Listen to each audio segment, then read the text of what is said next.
চোখের দিকে তাকিয়ে থাকলো। সে ভিতরে কি করছে তো আমরা জানি না। এরপর যার চোখের দিকে তাকিয়ে আছে, সে আস্তে, আস্তে একদম সম্মোহিত হয়ে গেল। যেমন বাহ্য জ্ঞান শূন্য মতো হয়ে যাচ্ছে, এরকম হয়ে যায়। সবকিছুর পেছনে ওই যে কথা অনলি কনসেন্ট্রেশন, কাজেই একাগ্রতা।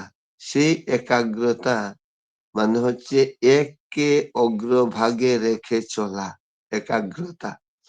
সেই এককে, এক এবং অদ্বিতীয় হচ্ছে ঈশ্বর, অলমাইটি গড।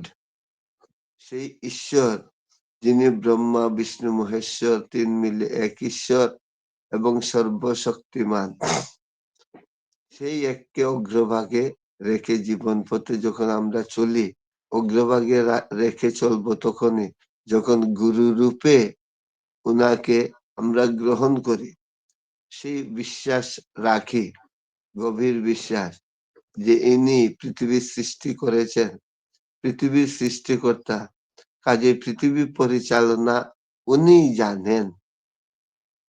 উনি যেহেতু জানেন, কাজে আমরা ওনার চরণে আশ্রয় নেই সৎ দীক্ষার মাধ্যমে। দীক্ষা যখন নেই আমরা, যেমনি যুগে যুগে মহাপুরুষগণ বা অবতার পুরুষগণ অবতীর্ণ হয়েছিলেন, কলিযুগের শেষে মানব দেহ নিয়ে পরম দয়াল শ্রী শ্রী ঠাকুর অনুকূল চন্দ্র এই ধরাধামে আবির্ভূত হয়েছেন। কাজে উনাকে ধরলে সেই এককে ধরে বা এককে অগ্রভাগে রেখে আমাদের জীবন চলা সম্ভব, যদি উনার কথাগুলো, নীতিবিধিগুলো আমরা মেনে চলি। তাই ঠাকুর বললেন সতর্ক করে দিয়ে, শুনলি কত করলি না, ঠকলি কত বুঝলি না। কাজে শুনবো, জানবো, সেই পথে আমরা চলবো। দীক্ষার সময় আমরা কি পাই? দীক্ষার সময় আমরা নাম পাই। এই যে এই যুগেও পেয়েছি, শ্রী শ্রী ঠাকুরের রাতুল চরণে যারা আশ্রয় নিয়েছি বা নিয়েছে, সবাই পেয়েছি অষ্টাদশ স্তরের সর্ববীজাত্মক ধন্যাত্মক নাম। আমরা সেই নামটা পেয়েছি। এই নামটাকে এখন মন্থন করব।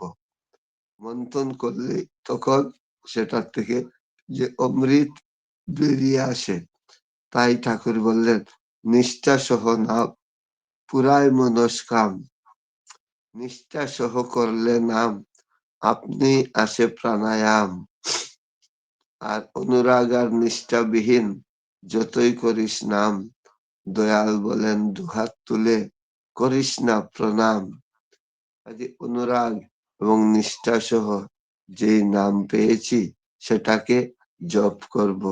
ধ্যান ধারণা পঠন পাঠনে সবকিছুর মধ্যে সেটার যে রেশ, সেই শেষ রেশটাকে বজায় রেখে আমরা যখনই চলতে পারবো, তখনই নামময় হয়ে থাকলে সেটা সম্ভব।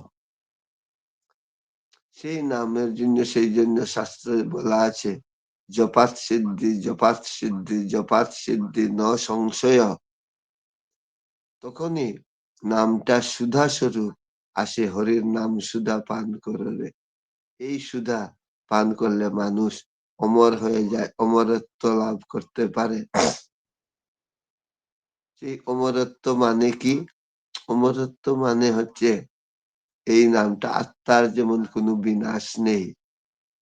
আমি যখনই, নামটা হচ্ছে আত্মার খোরাক বা খাদ্য, তখন যখন এই খাদ্যটা আমি দিচ্ছি, খাদ্যটা দিলে পরে আত্মাটা তখন সক্রিয় থাকে, শুদ্ধ আত্মায় পরিণত হয়।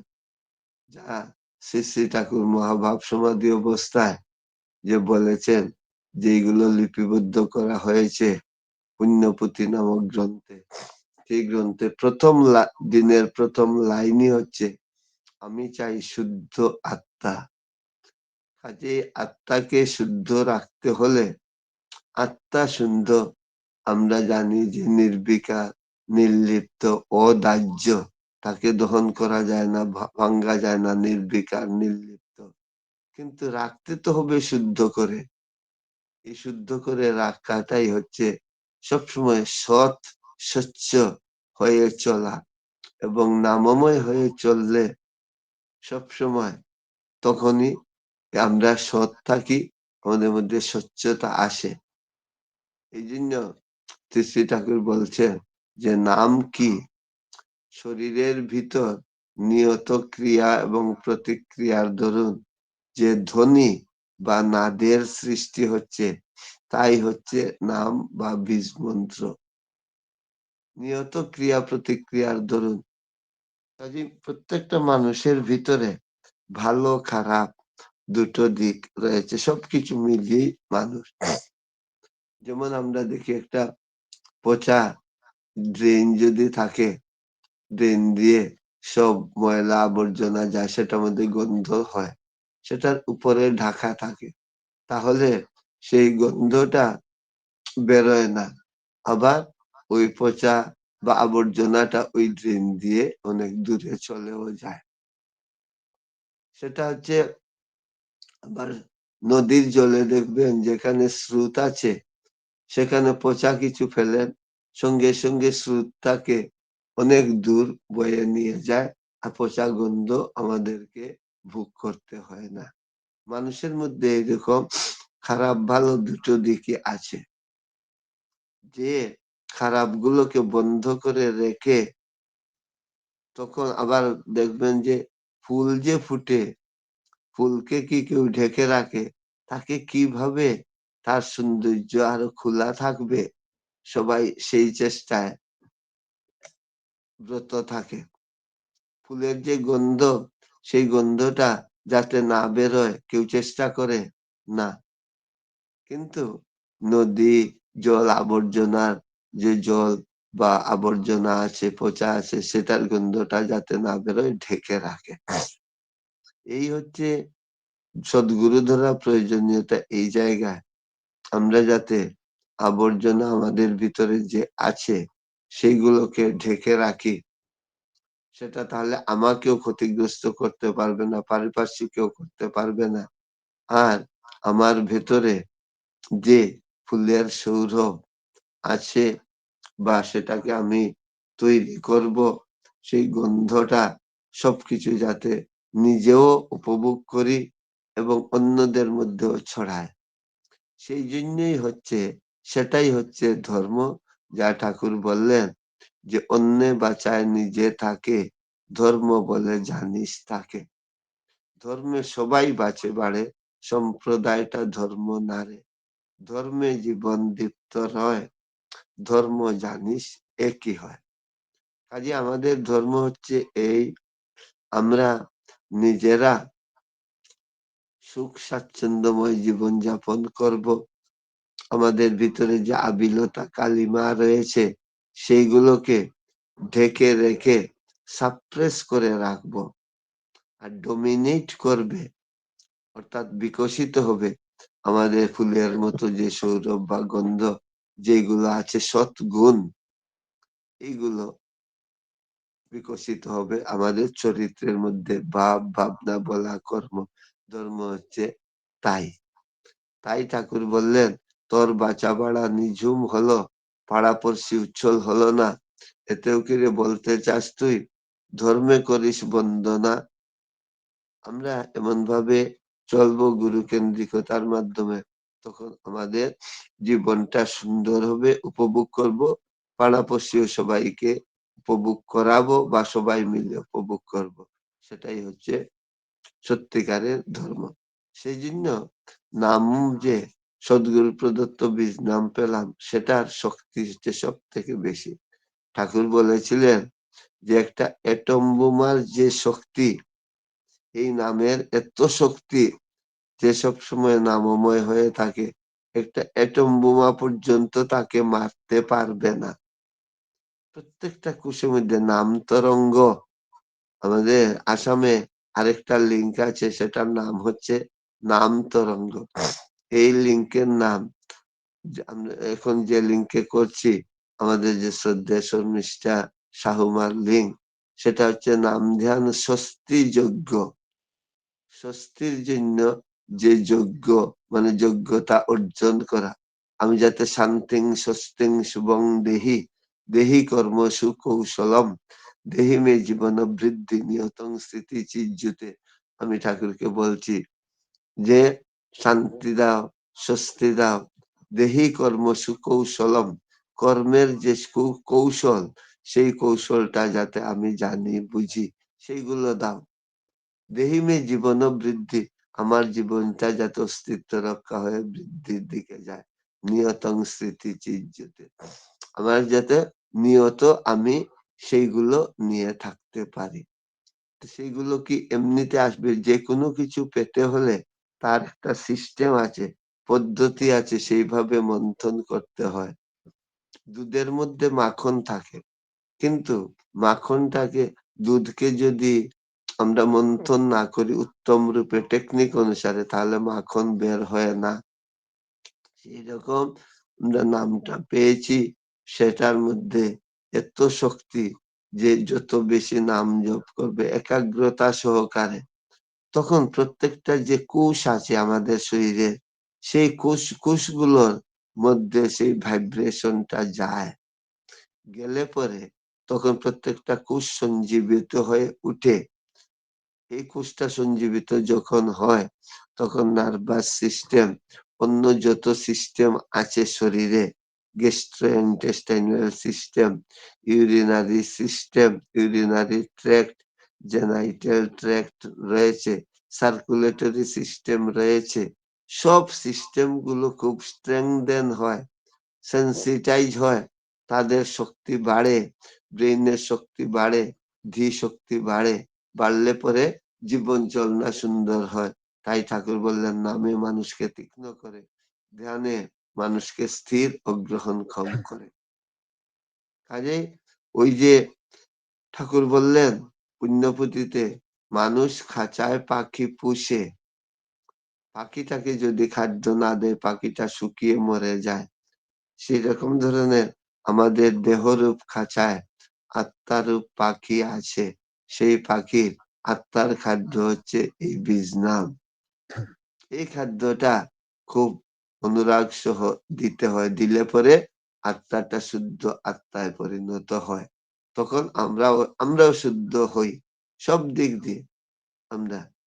কাজেই মনটার উপর বেশি নির্ভর করে, মনেই ভালো জিনিস আছে খারাপ জিনিস আছে, সেটাকে খারাপ গুলোকে সাপ্রেস করে ভালোভাবে চলা। যেমন উদাহরণ বলি, কিভাবে ধীশক্তি বাড়ে আমরা অনেকেই জানি। স্বামী বিবেকানন্দ যখন শিকাগো শহরে গিয়েছিলেন, তখন শেষ করে এক লাইব্রেরিতে ঢুকেছিলেন। লাইব্রেরিতে ঢুকে একটা বই উনি দাঁড়িয়ে দাঁড়িয়ে পড়ছেন। বেশ কিছুক্ষণ পরে সেটা লাইব্রেরিয়ানকে ফেরত দিয়ে দিলেন। লাইব্রেরিয়ান বললেন, আপনি যে বইটা নিয়ে যান, আপনি পড়ুন, আপনার তো পড়ার খুব আগ্রহ বা ইচ্ছা। উনি বলছেন যে না, পড়া হয়ে গেছে। লাইব্রেরিয়ান বলছে যে কিভাবে পড়া হয়ে গেছে? আপনি তো দেখলাম যে খুব কম সময়ে পাতাগুলো উল্টে উল্টে সেগুলো দেখেছেন। বললেন, জিজ্ঞেস করে দেখুন, আমার সবগুলো মনে আছে। এই যে ব্রেইনের এত শক্তি বাড়ে নাম ধ্যান করলে। আমরা ছেলেরা পড়াশোনা করে না, তারা একাগ্রতা নেই, চঞ্চল, এইসব কথা গিয়ে ঠাকুর পরিবার বা আচার্য দেবের কাছে, গোবিন্দ দাদার কাছে নিবেদন করি। আমরা নাম ধ্যান যদি করাই, তাহলে কিন্তু এইগুলা আপনা আপনি ঠিক হয়ে যায়। নামে মানুষকে তীক্ষ্ণ করে, ধ্যানে মানুষকে স্থির ও গ্রহণক্ষম করে, তখন তার সবকিছু বাড়ে, পড়াশোনার দিকে ভালো হবে, তার মনে যে সততা স্বচ্ছতা সেইগুলো আসবে। যা ঠাকুর বললেন যে ভক্তের লক্ষণ হচ্ছে এই ভাবের, সাময়িক ভাবের লক্ষণটা ভক্তের লক্ষণ নয়। বললেন অশ্রু পুলক স্বেদ কম্পন। আমরা যখন কীর্তনে বসি, আমি হরিনাম সংকীর্তন হলে অনেক সময় 2 ঘন্টা 3 ঘন্টা গিয়ে বসি। ছোটবেলার থেকে আমার একটা নেশা। বসি যে, তখন দেখি যে ওদের চোখ দিয়ে, যারা গান গায়, চোখ দিয়ে জল পড়ে। যারা বসে আছেন ভক্তবৃন্দ সামনে, সেই উনারা এইভাবে কেঁপে কেঁপে উঠছেন। মানে পুলক, স্বেদ, কম্পন এইগুলো হলে আমরা বলি যে খুব ভাবের লক্ষণ, এই ভক্তির লক্ষণ। ভক্তির লক্ষণ আমরা বলি। ঠাকুর বললেন না, এইগুলো ভাবের লক্ষণ। কিন্তু সাময়িক ভাবের উন্মত্ততাদি ভক্তের লক্ষণ নয় ক। বললেন ভক্তের চরিত্রে। তাহলে ভক্তের লক্ষণ কি? সবার জানার ইচ্ছা, বা সেটাকে আমরা ধরে রাখবো। বললেন পাতলা অহংকারের চিহ্ন, সে যে পরম পিতার সন্তান। তারপর তার মধ্যে সহমর্মিতা, সহানুভূতি, এইসব বৈশিষ্ট্য অর্জিত হতে হবে। কি? সহমর্মিতা, সহানুভূতি, সৎ চিন্তা, সৎ কর্ম, সৎ ব্যবহার। ঠাকুর যে বলে এগুলো কিভাবে আসে? বললেন আদর্শে অনুপ্রাণতা নারীর নীতিতে আছে। মহৎ গুণের 5টি: আদর্শে অনুপ্রাণতা, কার্যে নিপুণতা, কথায় মিষ্টতা, সহানুভূতি, সেবায় দক্ষতা এবং ব্যবহারে সম্বর্ধনা। তাহলে এই এই 5টা বৈশিষ্ট্য যে মহৎ গুণের, এই বৈশিষ্ট্য আমার ভিতরে অর্জিত হতে হবে। আমি ইষ্টকে অনুসরণ করে চলছি, আমি নাম ধ্যান করি, ঠাকুরকে ভালোবাসি, ঠাকুরকে মাথায় নিয়ে চলি। ঠাকুর বললেন মানুষ আপন টাকা পর যত পারিস মানুষ ধর। এই সবগুলো বাস্তবে মূর্ত তখনই করা সম্ভব হবে যখন আমি নাম ধ্যান করব, নামময় হয়ে থাকবো। তাই ঠাকুর বানিয়ে দিলেন, নাম নিরতি ভাঙলো যেই শয়তানেতে ধরলো সেই। নাম নিরতি ভাঙলো যেই, বাড়ল মনের ডাংবাজি। বৃত্তির চোখ যা পেল তা এমনি সুজা হলো রাজি। ছোটবেলা থেকে আমি খুব, বাবা খুব নাম ধ্যান প্র্যাকটিস করাতেন, খুব বেশি। একদম 4টা 4:30টার সময় উঠে জুড়ে জুড়ে নাম করতে হবে। আমরা জানি নাম করতে করতে হয় যে জিহ্বা নড়বে না, চোখ বন্ধ থাকবে, এইসব। আমি নিজে পড়েছিলাম ঠাকুরের একটা বইয়ে যে নামে করতে গেলে প্রথমে জিহ্বা দ্বারা, তারপর আস্তে আস্তে অভ্যাস করে যেতে হবে মন দ্বারা। জিহ্বা বন্ধ, মুখ নড়বে না, চোখ বন্ধ। তারপর যেতে হবে সুরত সাধনা। ওই সুরত সাধনায় গেলে তখন আর কিছু সে অন্য বাইরের কোনো ইম্পালস তাকে বিব্রত করতে পারে না। যেমন দেখা যায় একটা ছেলে বা মেয়ে যখন পড়াশোনা করে, নতুন অ আ ক খ শিখে, জুড়ে জুড়ে আমরা পড়াই, বল অ আ রসই দীর্ঘই, এইসব বলি আমরা জুড়ে জুড়ে। যত সে উপরের ক্লাসে উঠে আস্তে আস্তে তার কথা, এই যে শব্দগুলো জুড়ে জুড়ে পড়া কমে যায়। এমন সময় আসে তখন পুরা বন্ধ, মুখ বন্ধ, পরে কোনো কিছু নড়ে না, আপনা আপনি সে পড়তে থাকে, শুধু মন দিয়ে পড়তে থাকে। এবং তারপর সে graduation, master degree, doctorate degree এইসব লাভ করতে থাকে। কাজেই ওই যে প্রথমে জিহ্বা দ্বারা, যে কোনো জন দাদারা মায়েরা আমাকে বলেন যে নাম করতে বসলে যেমনি চোখ বুঝি, জিহ্বা মুখ বন্ধ, এমনি বাজে চিন্তা সব এসে যায়। আমি জোর করে কতজন বলেছি রোজ যে 2-4টা দিন অভ্যাস করুন। কিভাবে? বসলাম, সুখাসনে বসে মেরুদণ্ড সোজা করে বসে, এটাই হচ্ছে মূল। করে এরপর জিহ্বা দিয়ে উচ্চারণ করে চক্রপটটা সামনে, ঠিক চোখের যে তৃতীয় চক্ষু, যে তেসরা তিল দ্বিদল বা আজ্ঞা চক্র, at the root of the nose in between two eyes, এই যে মাঝখানের জায়গাটা, ওই জায়গার লেভেলে চক্রটা রেখে চোখ খুলে একদম চোখের পাতা যাতে না পড়ে চেষ্টা করা, করে আর জিহ্বা নাড়িয়ে নাম করতে থাকুন। তো 5 মিনিট ঘড়ি দেখে একটু জোরে শব্দ করে দেখবেন তো বাজে চিন্তা থাকে কিনা। আজই প্র্যাকটিস করি না, একটু দেখি না সবাই, কারণ এতদিন থেকে আমরা করছি এই যে নাম ধ্যান মহাযজ্ঞ, কেউ ষষ্ঠী যজ্ঞ, সে বিভিন্ন ভাবে আমরা করছি। সেটা যে বাস্তবভাবে আমাদের রিয়েলাইজেশনে আসুক না, সেটা শুধু নাম নয়, যে এটা নাম আছে এই লিঙ্ক, আর ওনার আসামে আছে নাম তরঙ্গ। এই যে তরঙ্গ, ভাইব্রেশন, সেই ভাইব্রেশনটা গভীর, তাৎপর্যপূর্ণ। ওই ভাইব্রেশনই আমাদের সেলকে সেনসিটাইজ করে। তখন মানুষ যে সাধক হলে পরে তখন অতীত, বর্তমান, ভবিষ্যৎ বলতে পারে। এসবও খুব কাছে। ঠাকুর বললেন, এসব তো ওস্তাদ স্তরে গেলেই এইসব বলা যায়, কোয়া যায়, অলৌকিকত্ব দেখানো যায়। এইসব আমাদের জীবনের মূল জিনিস নয়। কাজেই জুড়ে জিহ্বা দিয়ে করলাম, ৫ মিনিট পর চোখ বন্ধ, মুখ বন্ধ করলে পরে তখন ওই শব্দটা মনের ব্রেইনের মধ্যে ক্রিয়াশীল হয়, শব্দ ব্রহ্ম।